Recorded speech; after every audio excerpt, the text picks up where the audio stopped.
তুমি সব বুঝো মানি, যতটুকু বুঝো না ততটুকুই আমি। আমি তো ভেবেছিলাম মাধবী হবে কবিতার শিরোনাম। ধন্যবাদ মাননীয় আইনমন্ত্রী। একটা কবিতায় পড়েছিলাম, তুমি সব বুঝো মানি, যতটুকু বুঝো না ততটুকুই আমি। উনি সব বুঝেন, এটা যেমন মানি, কিন্তু যতটুকু উনার প্রয়োজন ততটুকু উনি আনেন, এর বাইরের টুকু আনেন না।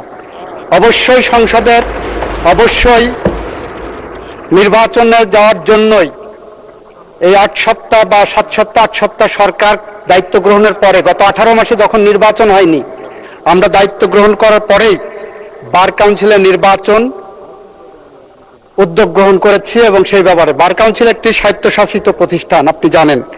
তারা স্বকীয়ভাবে স্বাধীনভাবে সিদ্ধান্ত নেন। মাননীয় স্পিকার, বার কাউন্সিলের উনি যে কথাটা বললেন জ্বালানি মন্ত্রণালয়কে টেনে এনে শুধুমাত্র একটা কারণে, সেই প্রেস রিলিজ আমিও পড়েছি, আমার নোটিশও এসেছে।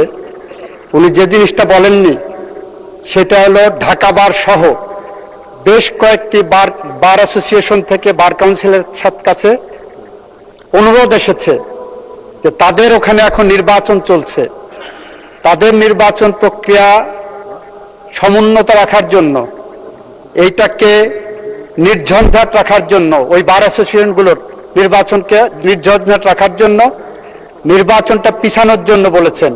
এবং বার কাউন্সিল একটি সংবিধিবদ্ধ সংস্থা হিসাবে বিভিন্ন বার অ্যাসোসিয়েশনের সেই অনুরোধটাও রক্ষা করেছেন। ফলে এই পার্টটা কিন্তু উনি বলেননি।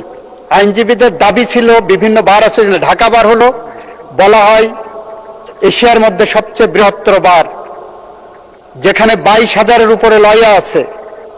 সেই বারের নির্বাচন সামনে, 29 তারিখে সেই বারের নির্বাচন, সেই নির্বাচন প্রক্রিয়াকে সামনে রেখে সেই অ্যাসোসিয়েশনের পক্ষ থেকে যে অনুরোধ এসেছে, বার কাউন্সিল আমি মনে করি তাদের নিজস্ব মেধা, প্রজ্ঞা, স্বকীয়তা এবং স্বাধীনতা অ্যাপ্লাই করেছেন। সেই কারণে সেখানে আমরা কোনো হস্তক্ষেপ করিনি। আমরা চাই উনার মতোই যে বার কাউন্সিলের একটি স্বাভাবিক নির্বাচন প্রক্রিয়া এগিয়ে যাক, এবং সেই প্রক্রিয়া এগিয়ে যাওয়ার জন্য আমাদের পক্ষ থেকে আমরা সেখানে হস্তক্ষেপের মধ্যে যাচ্ছি না। আমরাও চাই, উনার মতোই চাই, বার কাউন্সিল স্বাধীনভাবে সিদ্ধান্ত নিয়ে তারা ব্যবস্থা গ্রহণ করবেন।